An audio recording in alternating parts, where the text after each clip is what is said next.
அண்மைச் செய்தி. காதல் திருமண விவகாரத்தில் சிறுவனை கடத்திய வழக்கில் புரட்சி பாரதம் கட்சித் தலைவர் ஜெகன்மூர்த்தி முன்ஜாமீன் கோரி மனு தாக்கல் செய்திருந்த நிலையில் அவசர வழக்காக விசாரிக்க உயர்நீதிமன்ற தலைமை நீதிபதி அனுமதித்திருந்த நிலையில் நாளை விசாரணை நடைபெறும் என அறிவிக்கப்பட்டிருக்கிறது. கூடுதல் விவரங்களை செய்தியாளர் ஆனந்த் வழங்க கேட்கலாம். ஆனந்த், வணக்கம். மேலும் விவரங்களை சொல்லுங்க. வணக்கம். கடத்தல் வழக்கில் புரட்சி பாரதம் கட்சியின் தலைவரும் சட்டமன்ற உறுப்பினருமான ஜெகன்மூர்த்தி முன்ஜாமீன் மனுவை நாளை விசாரணைக்கு எடுத்துக் கொள்வதாக உயர்நீதிமன்றம் தெரிவித்திருக்கிறது.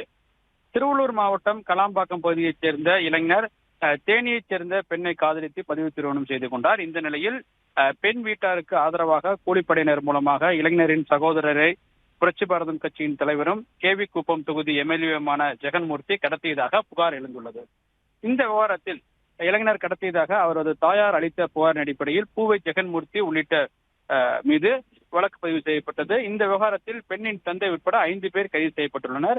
இந்த நிலையில் பூவை ஜெகன்மூர்த்தி தலைமறைவாக உள்ளதாக கூறப்படுகிறது. இந்த நிலையில் பூவை ஜெகன்மூர்த்தி முன்ஜாமீன் கோரி சென்னை உயர்நீதிமன்றத்தில் மனு தாக்கல் செய்திருக்கிறார். இந்த வழக்கை அவசர வழக்காக விசாரிக்க வேண்டும் என கோரி அவர் சார்பில் சென்னை உயர்நீதிமன்ற தலைமை நீதிபதியிடம் முறையீடு செய்யப்பட்டது.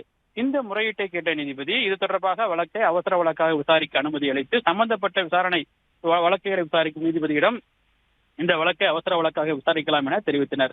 இதனையடுத்து அவசர வழக்காக நீதிபதி வேல்முருகன் முன்பாக விசாரிக்கப்படும் என தெரிவிக்கப்பட்டது. இதனையடுத்து நீதிபதி வேல்முருகன் இந்த வழக்கை தற்போது விசாரிக்க முடியாது எனவும் இந்த வழக்கை நாளை விசாரணைக்கு எடுத்துக் கொள்வதாகவும் நீதிபதி வேல்முருகன் தெரிவித்திருக்கின்றார்.